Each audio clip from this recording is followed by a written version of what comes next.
కార్తీక పురాణం 13వ అధ్యాయం. కన్యాదాన ఫలము. ఓ జనక చక్రవర్తి, కార్తీక మాసంలో ఇంకనూ విధిగా చేయవలసిన ధర్మములు చాలా ఉన్నవి. వాటిని వివరించదను, సావధానుడవై ఆలకింపు. కార్తీక మాసంలో నదీ స్నానం ముఖ్యము. దానికంటే ఒక పేద బ్రాహ్మణుని కుమారునకు ఉపనయనం చేయుట ముఖ్యము. ఒకవేళ ఉపనయనమునకు అగు ఖర్చు అంతయు భరింపశక్యం కానప్పుడు మంత్రాక్షతలు, దక్షిణ తాంబూలాది సంభావనలతో తృప్తిపరిచినను ఫలము కలుగును. ఈ విధముగా ఒక పేద బ్రాహ్మణుని బాలునికి ఉపనయనము చేసిన ఎడల ఎంతటి మహాపాపములు చేసియున్ననో ఆ పాపములన్నీ పోవును. ఎన్ని సూతులు తటాకములు త్రవ్వించినను పై చెప్పినట్లుగా ఒక బ్రాహ్మణుని బాలునికి ఉపనయనము చేసినందువలన వచ్చు ఫలమునకు సరితూగవు. అంతకన్నా ముఖ్యమైనది కన్యాదానము. కార్తీక మాసమందు భక్తి శ్రద్ధలతో కన్యాదానము చేసిన ఎడల తాను తరించుటయేగాక తన పితృదేవతలను కూడా తరింపజేసిన వాడగును. ఇందులకొక ఇతిహాసం కలదు, చెప్పెదను, శ్రద్ధగా ఆలకింపుము. సువీర చరిత్రము. ద్వాపర యుగంలో వంగదేశంలో గొప్ప పరాక్రమవంతుడు శూరుడు అయిన సువీరుడను ఒక రాజుండెను. అతనికి రూపవతి అను భార్య కలదు. ఒకసారి సువీరుడు శత్రురాజులచే ఓడింపబడిన వాడై భార్యతో అరణ్యమునకు పారిపోయి ధనహీనుడై నర్మదా నదీ తీరమందున పర్ణశాలను నిర్మించుకొని కందమూల ఫలాదులను భక్షించుచు కాలం గడుపుచుండెను. కొన్ని రోజులకు అతని భార్య ఒక బాలికను కనెను. ఆ బిడ్డను అతి గారాభముతో పెంచుచుండిరి. క్షత్రియ వంశమందు జన్మించిన ఆ బాలికను ఆహారాది సదుపాయములు సరిగా లేకపోయినప్పటికీ శుక్లపక్ష చంద్రుని వలె దినదినాభివృద్ధి నొందుచు అతి గారాభముతో పెరుగుచుండెను. ఆమె చూచువారలకు కనుల పండువుగా ముద్దులొలుకు మాటలతో చాలా ముచ్చటగా నుండెను. దినములు గడిచిన కొలది బాలికకు నిండు యవ్వన దశ వచ్చెను. ఒక దినమున వానప్రస్థుని కుమారుడ ఆ బాలికను గాంచి ఆమె అందచందములకు పరవశుడై ఆ బాలికను తనకిచ్చి పెండ్లి చేయమని ఆ రాజును కోరెను. అందులక ఆ రాజు, ఓ మునిపుత్ర, ప్రస్తుతము నేను కడు బీదస్థితిలో నున్నాను. అష్టదరిద్రంలో అనుభవించుచున్నాను. మా కష్టములు తొలగుటకు గాను నాకు కొంత ధనమిచ్చిన ఎడల నా కుమార్తెనిచ్చి పెండ్లి చేతునని చెప్పగా తన చేతిలో రాగి పైస అయినను లేకపోవుటచే బాలిక పైనున్న మక్కువతో ఆ మునికుమారుడు నర్మదా తీరమున కుబేరుని గూర్చి ఘోర తపమాచరించి కుబేరుని మెప్పించి ధనపాత్ర సంపాదించెను. రాజు ఆ పాత్రను పుచ్చుకొని సంతోషించి తన కుమార్తెను కుమారునికిచ్చి పెండ్లి చేసి నూతన దంపతులిద్దరినీ అత్తవారింటికి పంపెను. అటులా మునికుమారుడు భార్యను వెంట పెట్టుకొని వెళ్ళి తల్లిదండ్రులకు నమస్కరించి అంతవరకు జరిగిన వృత్తాంతమంతయు చెప్పి భార్యతో సుఖమనుభవించుచుండెను. సువీరుడు మునికుమారుడిచ్చిన ధనపాత్రను తీసుకుని స్వేచ్ఛగా ఖర్చు పెట్టుచు భార్యతో సుఖముగా నుండెను. అటుల కొంతకాలం జరిగిన తర్వాత ఆ రాజు భార్యామణి మరొక బాలికను కనెను. ఆ బిడ్డకు కూడా యుక్త వయస్సు రాగానే మరల ఎవరికైనా ధనమునకు అమ్మవచ్చునని ఆశతో ఎదురు చూచుచుండెను. ఒకానొక సాధుపుంగవుడు తపతీ నదీ తీరము నుండి నర్మదా నదీ తీరమునకు స్నానార్థమై వచ్చుచు దారిలోనున్న సువీరుని కలుసుకొని, ఓయి, నీవెవ్వడవు? నీ ముఖ వర్చస్సు చూడ రాజవంశమునందు జన్మించిన వానివలే నున్నావు. నీవి అరణ్యమందు భార్యాబిడ్డలతో వసించుటకు కారణమేమి అని ప్రశ్నించగా సువీరుడు, మహానుభావ, నేను వంగదేశమును ఏలుచుండెడి సువీరుడను రాజును. నా రాజ్యమును శత్రువులు ఆక్రమించుటచే భార్యా సమేతముగా ఈ అడవిలో నివసించుచున్నాను. దరిద్రము కంటే కష్టమేదియునూ లేదు. పుత్రశోకము కంటే గొప్ప దుఃఖము లేదు. అటులనే భార్యా వియోగము కంటే గొప్ప సంతాపము మరొకటి లేదు. అందుచే రాజ్యభ్రష్టుడినైనందున ఈ కారడవిలోనే సకుటుంబముగా బ్రతుకుచున్నాను. నాకు 2 కుమార్తెలు. అందు మొదటి కుమార్తెను ఒక మునిపుత్రునికిచ్చి వాని వద్ద కొంత ధనము పుచ్చుకుంటిని.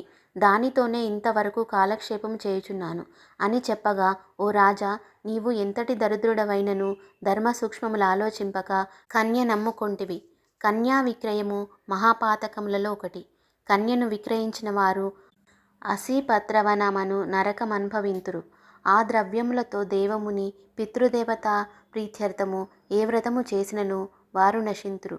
అదీను కాక కన్యా విక్రయము చేసిన వారికి పితృదేవతలు పుత్ర సంతతి కలగకుండా శపింతురు.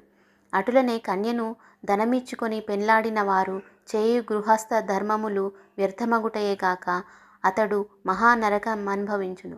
కన్యా విక్రయము చేసిన వారికి ఎట్టి ప్రాయశ్చిత్తము లేదని పెద్దలు వక్కానించియే ఉన్నారు. కావున రాబోయే కార్తీక మాసంన నీ రెండవ కుమార్తెను నీ శక్తి కొలది బంగారు ఆభరణములతో అలంకరించి సదాచార సంపన్నునకు ధర్మబుద్ధి గలవానికి కన్యాదానము చెయ్యుము. అటుల చేసిన ఎడల గంగా స్నానమునరించిన ఫలము, అశ్వమేధ యాగం చేసిన ఫలమును పొందుటయేగాక మొదటి కన్యను అమ్మిన దాని పాపఫలము కూడా తొలగిపోవును అని రాజునకు హితోపదేశము చేయగా, అందుకు ఆ రాజు చిరునవ్వు నవ్వి, ఓ మునివర్య, దేహసుఖము కంటే దాన ధర్మముల వలన వచ్చిన ఫలము ఎక్కువ. తాను బ్రతికుండగా భార్యాబిడ్డలతోనూ సిరి సంపదలతోనూ సుఖముగా ఉండక చనిపోయిన తర్వాత వచ్చెడి ఏదో మోక్షము కొరకు ప్రస్తుతము ఉన్న అవకాశమును చేతులారా జారవిడుచుకుమంటావా? ధనము బంగారము కలవారే ప్రస్తుతము లోకంలో రాణింపగలరు. కానీ ముక్కు మూసుకొని నోరు మూసుకొని బక్క చిక్కి శల్యమై ఉన్న వారిని లోకము గుర్తిస్తుందా, గౌరవిస్తుందా? ఐహిక సుఖములో గొప్ప సుఖములు కాన నా రెండవ కుమార్తెను కూడా నేనడిగినంత ధనమెవరిత్తురో వారికే ఇచ్చి పెండ్లి చేయుదును కానీ కన్యాదానం మాత్రం చెయ్యను అని నిక్కచ్చిగా నుడివెను. ఆ మాటలకు సన్యాసి ఆశ్చర్యపడి తన దారిన తాను వెడలిపోయెను. మరికొన్ని దినములకు సువీరుడు మరణించెను. వెంటనే యమభటులు వచ్చి వారిని తీసుకొని పోయి యమలోకంలో అసిపత్ర వనమును నరక భాగమున పడవేసి అనేక విధములుగా బాధించిరి. సువీరుని పూర్వీకుడైన శత్రుకీర్త్యను రాజు ధర్మయుక్తంగా ప్రజలను పాలించి ధర్మాత్ముడై మృతి చెందిన పిమ్మట స్వర్గమందు సర్వసౌఖ్యములు అనుభవించుచుండెను.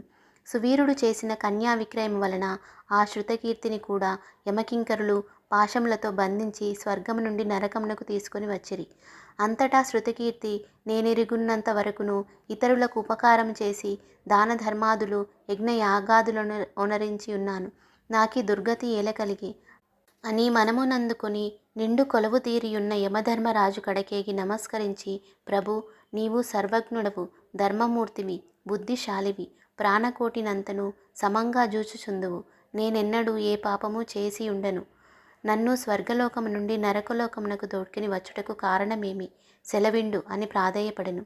అంత యమధర్మరాజు శృతకీర్తిని గాంచి, శృతకీర్తి, నీవు న్యాయమూర్తివి, ధర్మజ్ఞుడవు, నీవెటువంటి దురాచారములు చేసి ఉండలేదు.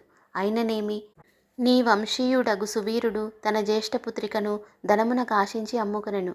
కన్య నమ్ముకునే వారి పూర్వీకులు ఇటు 3 తరములు అటు 3 తరముల వారున్న వారెంతటి పుణ్యపురుషులైనను నరకం అనుభవించుటయేగాక నీచ జన్మలెత్తవలసియుండును. నీవు పుణ్యాత్ముడవనియు ధర్మాత్ముడవనియు నేనెరుగుదునుగాక నీకొక ఉపాయము చెప్పెదను. నీ వంశీయుడగు సువీరునకు మరి ఒక కుమార్తె కలదు. ఆమె నర్మదా తీరమున తన తల్లి వద్ద పెరుగుచున్నది. నా ఆశీర్వాదం వలన నీవు మానవ శరీరము దాల్చి అచటకు పోయి ఆ కన్యను వేద పండితుడగు శీలవంతుడగు ఒక విప్రునకు కార్తీక మాసమున సాలంకృతముగా కన్యాదానము చేయించుము. అటుల చేసిన ఎడల నీవు, నీ పూర్వీకులు, సువీరుడు, మీ పితృగణములు కూడా స్వర్గలోకమున కేగుదురు. కార్తీక మాసంలో సాలంకృత కన్యాదానము చేసినవాడు మహాపుణ్యాత్ముడగును. పుత్రికా సంతానం లేనివారు తమ ద్రవ్యములతో కన్యాదానము చేసినను లేక విధివిధానముగా ఆబోతునకు వివాహమునర్చినను కన్యాదాన ఫలమవును. కనుక నీవు వెంటనే భూలోకమునకేగి నేను తెలిపినట్ల చేసి ఆ ధర్మకార్యము వలన నీ పితృగణము తరింతురు. పోయిరమ్ము అని పలికెను. శృతకీర్తి యమునకు నమస్కరించి సెలవు తీసుకుని నర్మదా తీరమున ఒక పర్ణ కుటీరములో నివసించుచున్న సువీరుని భార్యను కుమార్తెను చూచి సంతోషపడి ఆమెతో యావత్తు విషయములు వివరించి కార్తీక మాసమున సువీరుని రెండవ కుమార్తెను సాలంకృత కన్యాదాన వివాహము చేసెను. అటుల కన్యాదానము చేయుట వలన సువీరుడు కూడా పాప విముక్తుడై స్వర్గలోకంలోనున్న పితృదేవతలను కలిసి కొనెను. కన్యాదానం వలన మహాపాపములు కూడా నాశనమగును.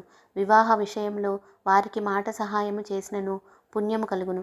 కార్తీక మాసమున కన్యాదానము చేయవలయునని దీక్ష పూని ఆచరించినవాడు విష్ణు సాన్నిధ్యమును పొందును. శక్తి కలిగియుండి ఉదాసీనత